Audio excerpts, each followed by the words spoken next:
Vamos falar sobre saúde mental e alienígenas do deserto? Deixa eu compartilhar uma coisa com vocês. Nas últimas semanas eu não estava muito legal. Quem acompanha aqui o canal viu até mesmo que diminuiu a frequência de vídeos, agora só que eu tô retomando. E tem a ver com o fato de que eu já estava com uma série de problemas de ordem pessoal e que tudo foi só piorando nas últimas semanas. Sim, eu já estou buscando ajuda, já estou melhorando, a questão é que não sou eu. Esse vídeo aqui é mais para falar sobre estresse, sobre sofrimento, sobre saúde mental e também falar de gibi, por que não? Afinal, eu quero trazer aqui para vocês um quadrinho bastante clássico que ajuda, pelo menos ajudou a mim, a encontrar pontos de fuga a todo esse estresse, todos esses problemas que a gente vive dia a dia. Trata-se de Arzak, de Moebius, um quadrinho bastante famoso, consagrado entre pesquisadores, aficionados de quadrinhos, mas que o grande público, na real, não conhece muito. Arzak é um quadrinho francês, foi publicado originalmente em 1975 e ele é, na sua grande maioria, mudo. Ou como alguns chamam, silencioso, ou simplesmente sem palavras, vocês entenderam. Eu até tenho um vídeo bem antigo aqui do canal que eu falo sobre Arzak, e nesse vídeo eu comento o quanto que essas tentativas de análise dos quadrinhos a partir de recortes nacionais é algo um tanto furado. Não vai ser disso que eu vou tratar aqui nesse vídeo, mas eu vou retomar um pouco esse argumento. O que eu mais quero comentar aqui com vocês é o quanto que esses quadrinhos do Moebius, seja para ele como autor, seja para nós como leitores, como eles servem para nos ajudar a buscar alguma outra coisa que não seja esse dia a dia opressivo, essa rotina que nos enlouquece. Ou seja, como os quadrinhos de Moebius podem ser terapêuticos e botar a gente nos eixos, ou fazer a gente se perder de uma vez e daí a gente vai parar em outro lugar e começa a vida de novo. Um lugar que já serve para vocês pensarem aqui, pois se trata de um deserto alienígena. Como é que um deserto alienígena pode ser terapêutico? Mas antes de eu perigosamente me enamorar do gênero autoajuda, peço que vocês curtam o vídeo se estiverem curtindo, se inscreva caso seja novo por aqui e compartilhe. Até porque senão eu vou ficar mais estressado, então, bom, talvez você queira me ver assim. Isso não é uma boa pedida. Mas enfim, compartilhe aí. E você pode ser um apoiador do Quadrinhos na Sarjeta, você ajuda a manter esse canal e tem recompensas bem legais, como lives aqui comigo, grupo de estudo, grupo no Telegram, sorteio de gibi. Eu vou deixar o link do nosso apoio na descrição do vídeo e no primeiro comentário fixado. Mas vamos lá, vamos falar de Arzak. Esse quadrinho saiu originalmente em 1975 na famosa, na muito importante revista chamada Metal Hurlant. Talvez eu tenha que fazer um vídeo só sobre as grandes revistas de quadrinhos que mudaram a história dos quadrinhos. E a Metal Hurlant é uma delas. O grande diferencial da Metal Hurlant é o que eu chamo de senso aristocrático, que é um jeito bonito de dizer: nós entendemos que quadrinhos é arte e se você não pensa assim, foda-se você. Eu chamo isso de aristocrático porque, assim, em momento nenhum a revista tenta te convencer que quadrinhos é arte. Ela simplesmente entende que é arte e faz, e dane-se a sua opinião. É diferente de outras revistas. Nos anos 60 tinha muitas revistas assim, que ficavam o tempo todo dizendo: quadrinhos é arte, veja, eu juro pra você, concorda comigo, você concorda ou não concorda? Ai, você acredita em mim, vai, jura. Aqui não. Aqui é do tipo, como eu sou artista. E por mais que isso possa parecer pedante, pelo contrário, você tem aqui coisas muito boas sendo publicadas na Metal Hurlant. Arzak é um exemplo, porque se trata de um quadrinho um tanto experimental, só que deslumbrante do ponto de vista plástico. É sério, cada página ou cada quadro poderia ser emoldurado e decorar belamente a sua casa. E o Arzak, esse quadrinho, é uma experiência do Moebius buscando novos horizontes, buscando expandir a sua própria vida profissional e pessoal. Cabe aqui falar um pouco do autor. Moebius é pseudônimo de Jean Giraud. Tem gente que às vezes está começando no mundo dos quadrinhos e nem sabe que Jean Giraud e Moebius são a mesma pessoa. É como Jean Giraud que ele assina uma série muito famosa de western que é Tenente Blueberry, que eu ainda quero falar aqui no canal. Me digam se vocês querem que eu fale de Blueberry. E o próprio Jean Giraud sempre gostou de histórias de Velho Oeste. Ele, quando era criança, já fazia trabalhos assim. Então Tenente Blueberry era um lugar onde ele tinha para explorar uma série de gostos infantis. E era também em Blueberry que ele conseguia trazer muito do repertório que ele criou quando ele passou um tempo no México. Em 1975, com 16 anos, Jean Giraud vai para o México. Eu busquei informação sobre qual cidade exatamente do México ele foi, não achei. Se você tivesse informação, coloque aqui. Mas o lance é que ele era um guri, acompanhando a sua mãe, que havia se casado com um mexicano, e foi lá que ele teve contato com toda uma cultura que para um francês, é algo extremamente exótico. Foi lá que ele descobriu a tradição do muralismo mexicano. Para dizer aqui de forma bastante sucinta, o muralismo mexicano é uma tradição artística que nasce ali no início do século XX, após a Revolução Mexicana. É uma tradição artística que, de alguma maneira, bebe naquilo que a igreja fez por séculos, principalmente ao longo da Idade Média, que é conseguir contar uma história de maneira gráfica para um grande público que muitas vezes até é analfabeto. Ou seja, o muralismo mexicano era uma espécie de grafite que ficava em lugares públicos e servia para educar o povo sobre a sua própria história nacional, sobre o próprio povo que ele faz parte. Contudo, muitos desses murais procuram fazer essa educação muitas vezes de um ponto de vista até mesmo simbólico, poético, o esqueleto, objetos não muito bem identificados, esse semblante que fica num misto de pessoa estranha com alienígena. Como vocês vão ver, isso tudo tem muita presença em Arzak. Além disso, tem alguns autores aí falando pela internet que foi lá que o Moebius teve contato pela primeira vez com sexo, foi lá que ele experimentou pela primeira vez maconha, talvez até mesmo peiote, porém há informações encontradas sobre isso. Talvez o Moebius só tenha experimentado peiote depois, quando ele teve contato com Alejandro Jodorowsky, que é um outro cara muito pirado, mas não vou falar dele aqui nesse vídeo. A música mexicana, o jazz, um senso de ancestralidade, tudo isso foi muito, muito forte para Moebius. Contudo, quer me parecer que o que foi mais impactante para ele foi o deserto. Eu não sei exatamente com qual deserto ele teve contato, é difícil levantar essas informações, parece ser um livro lá na França sobre a vida do Moebius. Se eu tiver bastante apoiadores, eu posso comprar. Mas enfim, eu não sei. Provavelmente foi o deserto de Chihuahua, que é o maior deserto ali, que atravessa um pedaço do México do Norte, pega o Texas nos Estados Unidos. Mas também pode ter sido outro e sei lá. Seja como for, essas paisagens desérticas têm um impacto gigantesco na obra do Moebius. Ainda com o Tenente Blueberry, ele faz paisagens desse velho oeste com uma precisão que às vezes chega até mesmo a beirar o surrealismo. É tão real que chega a ser super real, sacou? Ultrapassa a realidade. Por isso que era quase que inevitável que ele fosse em algum momento trabalhar com histórias que não dependessem mais de um certo lastro com a realidade, ou seja, não é uma história do Velho Oeste, piriri, não, deixa eu viajar mesmo. Daí ele assume o pseudônimo Moebius e é a partir desse momento que ele começa a se permitir fazer quadrinhos mais experimentais. Quadrinhos que, como ele mesmo diz, são pontos de fuga. Aí fica a pergunta, pontos de fuga em relação ao quê? Já vou responder, mas vamos olhar o quadrinho, vamos olhar Arzak. A primeira história nos apresenta esse personagem Arzak, que na verdade nem sabe se ele se chama Arzak, é o nome da história, não sei se é o nome dele. Mas a gente acompanha na primeira história esse personagem com essa roupa aí que é um misto de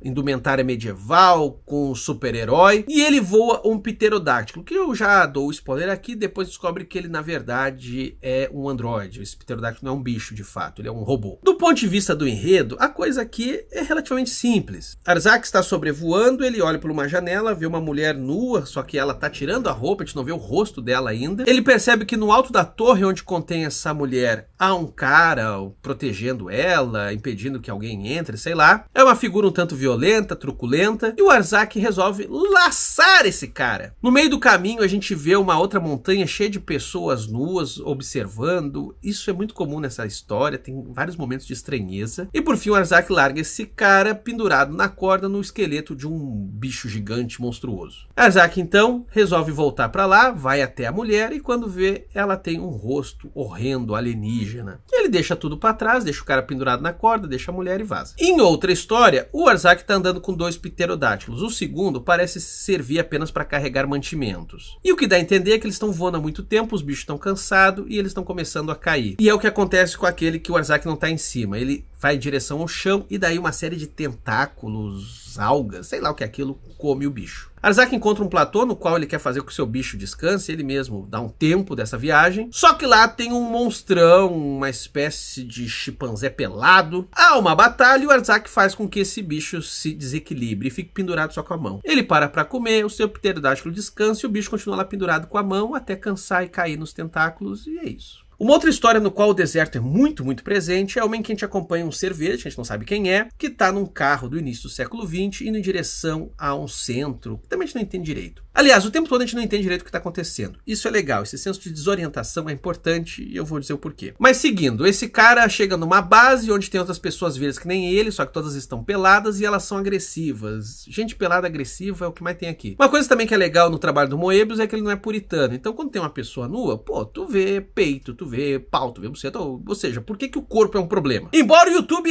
hoje, por exemplo, ele censurou meu vídeo da Cut Honey. Só se você tem mais de 18 anos agora você pode assistir um vídeo meu. Então só de sacanagem eu vou deixar link aqui e você tem que logar pra ver, porque senão o YouTube não vai deixar. Eu vou criar a playlist proibidão do Quadrinho Sarjeta daqui a pouco. Mas tá, perdi o foco, vou voltar aqui. A gente acompanha esse cara verde estranho, entre outros caras verdes, ele entra numa base, ele faz reparos e o pterodátilo do Arzak volta a funcionar. Em termos de história é isso, mas o que interessa mesmo são essas paisagens estranhas, essas máquinas mirabolantes. A cor, né, gente? A cor aqui é uma coisa fenomenal, o deserto azul, a base vermelha, você produz um contraste muito bacana, ainda mais com peles verdes. Outra história do Arzak, dessa vez a gente vê ele num lugar não muito claro, que a gente não sabe bem direito onde é. Ele espia pela janela, vê uma mulher seminua, ele caminha por esqueletos gigantes, notem mais uma vez esses esqueletos gigantes, uma outra mulher aparece, de repente ele se desequilibra, ou sei lá, e daí você vira a página e tem um painel deslumbrante do Arzak em cima do seu pterodátilo, vendo um grande cerco a sei lá quem. Aqui é impressionante essa imagem de horizonte desértico,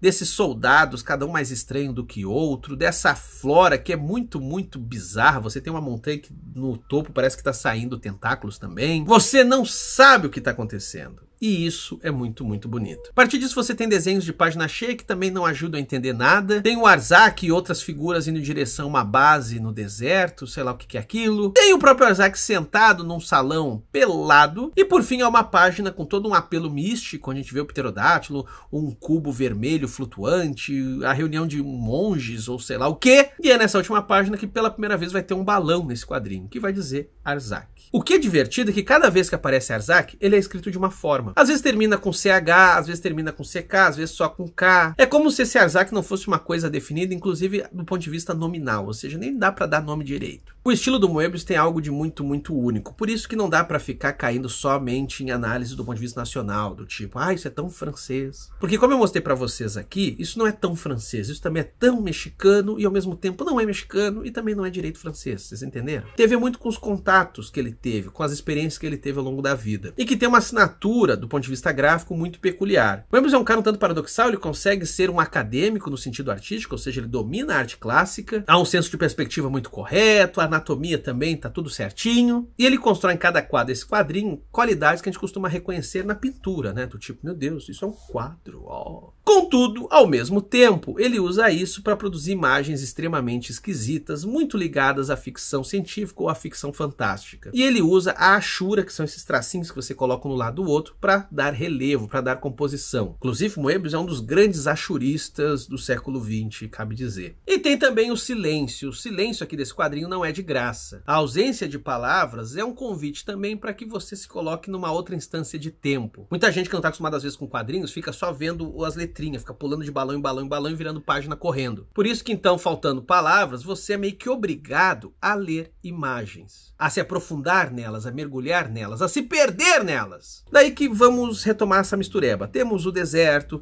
temos o delírio, temos uma cultura diferente, temos a ficção científica, a arte acadêmica, tem um monte de coisa aqui. E o bacana é que tudo isso produz na gente um grande senso de desorientação. A gente não sabe o que está vendo, a gente não consegue entender direito a história que a gente está acompanhando, mas ela nos prende, ela nos fisga. E a grande pergunta é: por quê? Por que que isso acontece? O próprio Moebius conta que quando ele fez esse quadrinho, ele estava buscando algo que o fizesse bem. Ele estava há muito tempo fazendo quadrinhos para um público infanto-juvenil, ele achava que estava muito amarrado. Sabe, quando você chega naquele nível profissional que você sente que você virou um robô, você só faz coisas que você já foi programado a fazer? Pois bem, ele queria algo que escapasse a isso. Daí que Arzak se torna, portanto, do ponto de vista artístico, mas inclusive do ponto de vista espiritual, algo que serve a ele a buscar novos horizontes, a atingir novas sensações. Meu Deus, esse papo tá ficando muito, muito maconheiro. Enfim.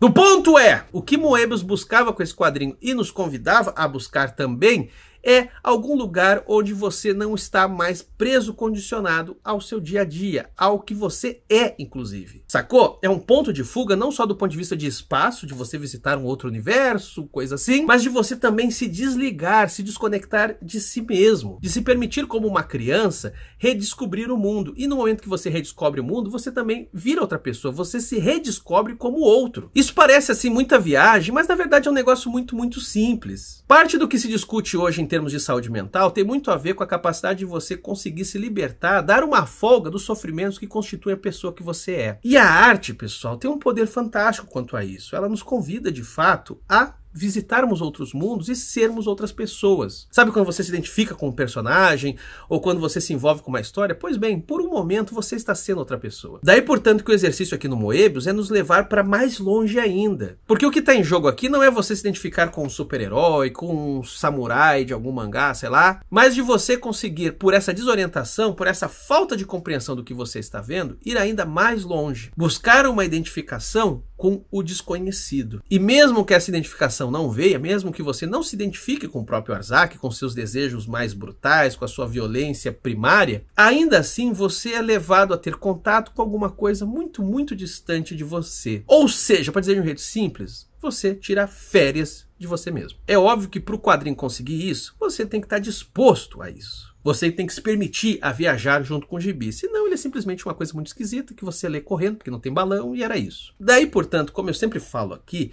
essa disposição, essa abertura para novas experiências depende muito da gente mesmo. Do mesmo jeito que cuidar da própria saúde também depende muito de nós mesmos. É óbvio que o mundo material interfere demais. Ou seja, não caia no papo coach vagabundo de dizer que você tem que só mudar o seu mindset, tá tudo bem. Porque não adianta você mudar o seu mindset e continuar trabalhando num lugar que te oprime, que te faz sofrer. Só que ao mesmo tempo que você tem ambientes extremamente tóxicos, você muitas vezes se torna uma pessoa tóxica, tá entendendo? Você assimila esse veneno e você vive esse veneno diário que vai fazendo você só ficar incomodado. Daí que de fato depende um pouco de você, sacou? Depende de você encontrar pontos de fuga dentro de você mesmo. Tem gente que chama isso de escapismo, alienação. Não é bem isso. Buscar pontos de fuga tem a ver com você conseguir se libertar de uma certa condição que te aprisiona e você estabelecer contatos diferentes. Significa viver coisas, encontrar pessoas, ter experiências que muitas vezes são privadas de você, seja pelo ambiente, seja pelas imposições que você colocou a si mesmo. Arzak, portanto, é um quadrinho lindíssimo que busca o tempo todo lembrar a você que existe um continente obscuro dentro de você, no mundo, ou seja, há muita coisa a descobrir, resta a você a boa vontade de ir atrás. Não só a boa vontade, mas a luta. É isso que o Arzak faz. Ele luta e luta de maneira bastante brutal contra tudo aquilo que impede ele de ir atrás dos seus desejos, das suas vontades. Inclusive de um ponto de vista moral, ou seja, isso aqui é errado, meu Deus e tal, tá, mas eu preciso vivenciar isso de alguma forma, eu preciso viver, nem que seja na fantasia, aquilo que há de mais selvagem e monstruoso em mim. Isso não é uma pílula de cura em nome da saúde mental, mas isso, gente, faz e faz muito bem, desde que você consiga embarcar nessa viagem. Um outro quadrinho no Moebius que eu queria comentar aqui bem rapidinho com vocês, que é de 1974, portanto um ano antes do Arzak, que é uma espécie de proto-Arzak, é o quadrinho O Homem é Bom. Ele também é praticamente lindo, ele também tem um horizonte desértico, embora o lugar onde o cara tá pisando tá empoçado, então um misto de deserto com pântano. E aqui a gente tem a figura do macho alfa com a sua arma, sua roupa, ou seja, um Rambo espacial. Ele tá sendo perseguido por uma horda de monstros alienígenas verdes, que a gente não entende direito o que eles querem. Aliás, nem o próprio cara aqui sabe o que eles querem, então ele só tá tentando fugir. Ele acaba subindo num rochedo, só que a horda derruba o rochedo e pega ele. Cada vez esse machão vai ficando mais desesperado. Esses alienígenas verdes tiram toda a roupa dele e levam ele nu até o líder. Lá o líder fareja esse cara e arranca a orelha dele violentamente. Ao provar a orelha,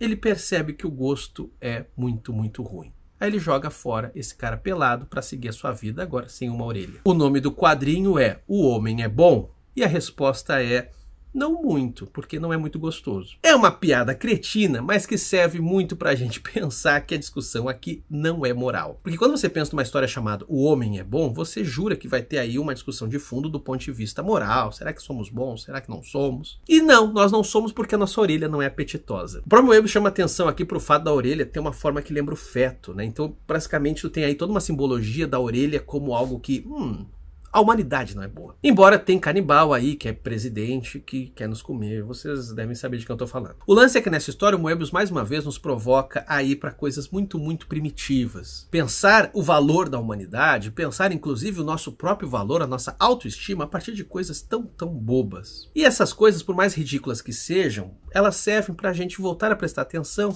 no simples. Desarmar, portanto, esse edifício de incomodações, de problemas, de contradições e sofrimentos de ordem moral e se concentrar no sabor de uma orelha, no próprio sabor de si. Antes que vocês me entendam mal, isso não se trata de um convite ao canibalismo, mas de uma espécie de reeducação dos desejos, para que a gente volte, sei lá, a desejar coisas simples e se reconhecer nessa simplicidade. Uma simplicidade que, cabe dizer, conforme nós vimos na obra do Moebius, é sempre paradoxal. É simples porque é complexo. E é bastante complexo buscar essa simplicidade. Enfim, eu fiz esse vídeo, nem eu me entendi nele, não sei como é que isso vai ficar, eu acho que ficou só viagem. E tudo bem também, nem todo vídeo tem que contar historinha, ser fácil de entender. Esse aqui é pra viajar mesmo. Ou seja, depois que você viu isso aqui, reveja usando alguma coisa, bebendo, sei lá, te vira aí, cara. É incrível, eu faço um vídeo querendo ajudar a cabeça das pessoas, falando como é que eu tô e tal, e termina comigo berrando. Mas é assim que a gente fica bem desse jeito, vendo alienígena no deserto, e se exaltando,